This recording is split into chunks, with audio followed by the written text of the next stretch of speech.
कितने बड़े कमाल की बात कही है कि मंजिल उन्हीं को मिलती है जिनके सपनों में जान होती है। मंजिल उन्हीं को मिलती है जिनके सपनों में जान होती है। पंखों से कुछ नहीं होता मेरे दोस्त, हौसलों से उड़ान होती है, हौसलों से उड़ान होती है। आज हम एक और छोटी सी कहानी आपके सामने लेकर आए हैं। ये एक कहानी है एक बड़े अमीर सेठ की। एक शहर में एक अमीर सेठ रहा करता था, बहुत ही धनी था, बहुत कंपनियां फैक्ट्रियां उसकी चल रही थी। तो एक दिन शाम को जब वह फैक्ट्री से अपनी कंपनियों का जो है दौरा करके वापस घर लौटता है तो देखता है कि घर में उनके जो सदस्य हैं वो पूजा पाठ में लगे हुए हैं, आरती चल रही है शाम की। तो वो कुछ जो सेठ था वो कुछ नास्तिक टाइप का था, वो भगवान में विश्वास नहीं करता था। और वो जैसे ही घर में आता है वो देखता है आरती चल रही है तो वो उसको इग्नोर करते हुए अपने रूम में चला जाता है। जब वह अपने रूम में चला जाता है तो नौकर को बुलाता है और कहता है कि मेरे लिए कॉफी लेकर आओ। जब नौकर कॉफी लेने जाता है तो उसको सेठ को कुछ घबराहट सी महसूस होती है, सीने में दर्द सा महसूस होता है, बेचैनी सी महसूस होती है। तो ऐसा लगने पर जो है सेठ दोबारा नौकर को बुलाता है और कहता है कि ऐसा करो, तुम कॉफी बाद में बनाना, पहले डॉक्टर्स को बुलाओ, मुझे बेचैनी हो रही है। तो इसके बाद जो है नौकर डॉक्टर्स को कॉल कर देता है और डॉक्टर्स आ जाते हैं। बड़े बड़े डॉक्टर्स, शहर के अमीर सेठ था इसलिए वह बहुत बड़े बड़े डॉक्टर्स वहां आते हैं, देखते हैं, चेकअप करते हैं, रिपोर्ट्स आती हैं और बोलते हैं कि आप नॉर्मल हो, कोई दिक्कत नहीं है। वो सेठ बोलता है अगर मैं नॉर्मल हूं तो मुझे बेचैनी क्यों हो रही है, दर्द क्यों हो रहा है, नींद क्यों नहीं आ रही है।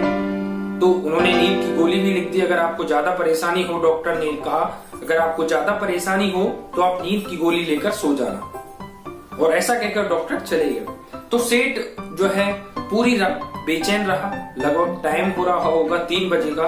तो उसको बेचैनी, नींद नहीं आ रही थी, घबराहट हो रही थी, तो वो बहुत ही परेशान था। लगभग रात के 3 बज रहे थे। वो उठा, उसने कहा ये बंद कमरा है, शायद मुझे यहाँ घुटन हो रही है, बेचैनी हो रही है, मैं बाहर घूमता हूँ। तो वह अपने रूम से निकलकर अपने गार्डन में, अपने जो है बंगला के गार्डन में घूमने लगा, बगीचे में घूमने लगा। वहां से भी उसका मन ऐसा ही रहा। तो वह मन को और शांत करने के लिए जो है अपने घर के बिजनेस के कामों में जो है मग्न होकर, बिल्कुल खोकर वह रोड पर चलता रहा, सोचता रहा, घर के बारे में, बिजनेस के बारे में सोचता रहा और रोड पर चलता रहा। उसको रोड पर एक जो है चबूतरा सा टाइप का मिलता है तो वह वहां चप्पल उतार कर जमीन पर जो है उस चबूतरे पर बैठ जाता है और अपने बिजनेस को लेकर सोचता है, अपने घर को, अपने बचपन को लेकर सोचता है कि बचपन में जब मैं छोटा था तो मैं कितना स्ट्रगल किया करता था, उस समय क्या था। तो मतलब वो अपने बचपन को फील कर रहा था और वो पूरा ध्यान मग्न हो गया, मतलब पूरी तरह से उसमें खो गया था अपने बचपन में। जब वहां से एक कुत्ता निकल रहा था, ये जब सेठ ध्यान मग्न हो गया, मतलब जो अपने बचपन में खो गया था, तो वहां से एक कुत्ता निकल रहा था। तो कुत्ते ने उनकी चप्पल को उठाकर जो है वो भागकर जो है चलता गया। तो सेठ ने देखा कि भाई मेरी चप्पल को लेकर कुत्ता जा रहा है। तो सेठ उस कुत्ते के पीछे पीछे भागने लगा और वह कुत्ता जो है एक ऐसी जगह पहुंच गया जहां झुग्गी झोपड़ियां थी। वहां आसपास बहुत गंदगी, झुग्गी झोपड़ियां, जो लोकल वर्ग के लोग रहते हैं, बिल्कुल जो गरीब मजदूर वर्ग के लोग जो रहते हैं, जो झुग्गी झोपड़ियां डालकर जो रहते हैं, वहां पहुंच गया। सेठ ने उस कुत्ते को ललकारा, डांटा एकदम आवाज से जो है। तो कुत्ता अपने मुंह से उस चप्पल को वहीं छोड़कर भाग गया और सेठ ने वो चप्पल अपनी पहनी। एक चप्पल तो उनके पैर में थी और दूसरी पहनी जो है, पहनकर वो घर की तरफ वापस चल दिए। उसे ध्यान आया सेठ को कि भाई मुझे घर भी जाना है, काफी टाइम हो गया मुझे यहाँ बाहर निकले हुए, मुझे अब घर जाना चाहिए। तभी वो सेठ जो है चप्पल पहनकर वापस घर की तरफ निकलता है। तो जैसे ही वो 2-4 कदम चलता है तो उसे एक झुग्गी झोंपड़ी के अंदर से रोने की आवाज आती है। एक महिला रो रही होती है और बहुत ही तेज तेज रो रही होती है।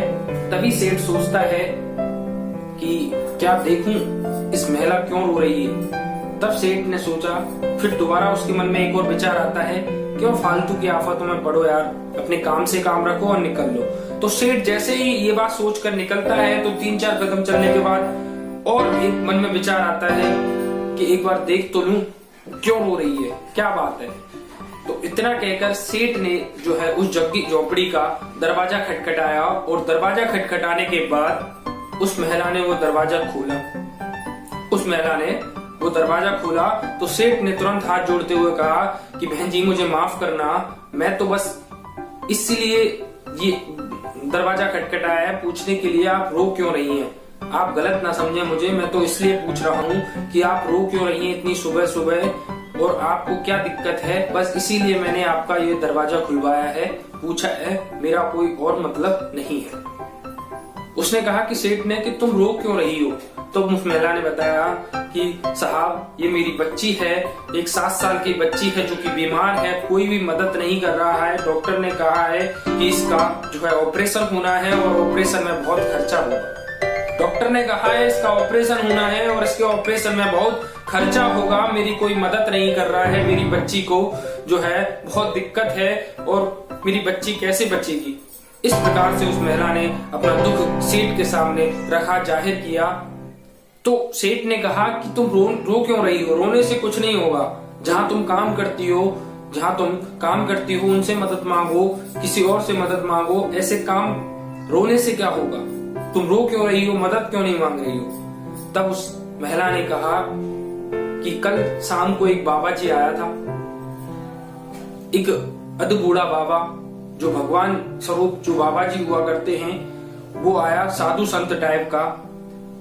तब मैंने उससे अपनी ये गुहार लगाई कि बाबा मेरी बच्ची कैसे ठीक होगी, मेरी बच्ची कैसे ठीक होगी। तब उस बाबा ने कहा कि बेटा कल सुबह 4 बजे से तू रोना स्टार्ट करना, 4 बजे से तू रोना स्टार्ट करना और तब तक रोना जब तक प्रभु तेरी सुन लाने। प्रभु कुछ ऐसा चमत्कार करेंगे और अपनी प्रार्थना करना, उसमें रोने के साथ साथ भगवान से प्रार्थना करना। भगवान कुछ ऐसा चमत्कार करेंगे कि तू देखती रह जाएगी। 4 बजे सुबह से रोना स्टार्ट करना और प्रार्थना करना भगवान से कि मेरी बच्ची ठीक हो जाए। तो जो है सेठ इस बात को सुनता है और आश्चर्यचकित रह जाता है, सोचता है, तभी जस्ट उसके दिमाग में एक बात आती है, क्या सच में भगवान होता है, क्या सच में भगवान होता है। अगर होता है तो उसका तो ये जीता जागता परिचय है कि वो साधु आता है, उस महिला से कहता है कि भाई ये 4 बजे से रोना है।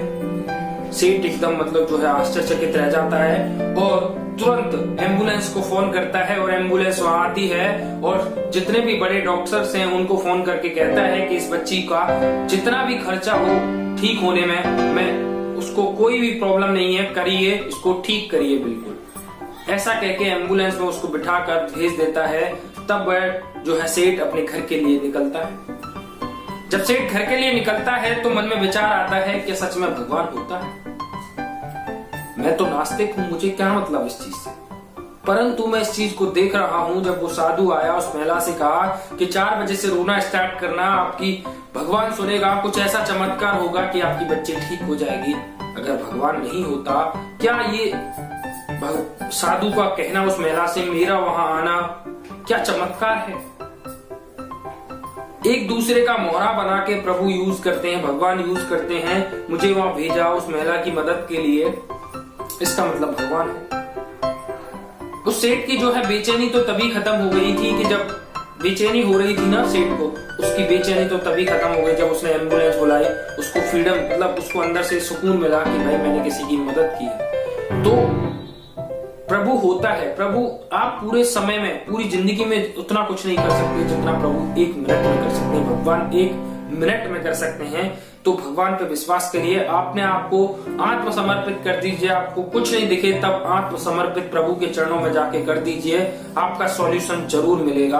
और सबसे बड़ी बात यह है कि इस दुनिया में जो है सबसे बड़ा धर्म, सबसे बड़ी जाति, सबसे बड़ा जो काम है वो है इंसानियत। सबसे अगर किसी ने कहा है कि कर्म कीजिए उसका रिजल्ट मिलेगा, कर्म के साथ साथ लोगों की मदद कीजिए। कोई भी प्रॉब्लम किसी बंदे को दिखती है और आप मदद करने लायक हैं तो उसकी मदद कीजिए। सबसे बड़ा धर्म, सबसे बड़ी जो चीज है इंसानियत है, वह यही है कि तुम दूसरों की मदद कीजिए। उससे ज्यादा सुकून आपको किसी भी चीज में नहीं मिलेगा। अगर आपको कोई भी परेशानी है तो आप भगवान को समर्पित कर दीजिए अपने आप को, उस परेशानी का सॉल्यूशन जरूर मिलेगा आपको। बिल्कुल दिक्कत वाली कोई बात नहीं है। तो बस इसी कहानी से ये सीख मिलती है कि मदद करते रहना चाहिए और भगवान पर भरोसा रखना चाहिए। भगवान जरूर उसका समाधान करते हैं। जय हिंद, जय भारत।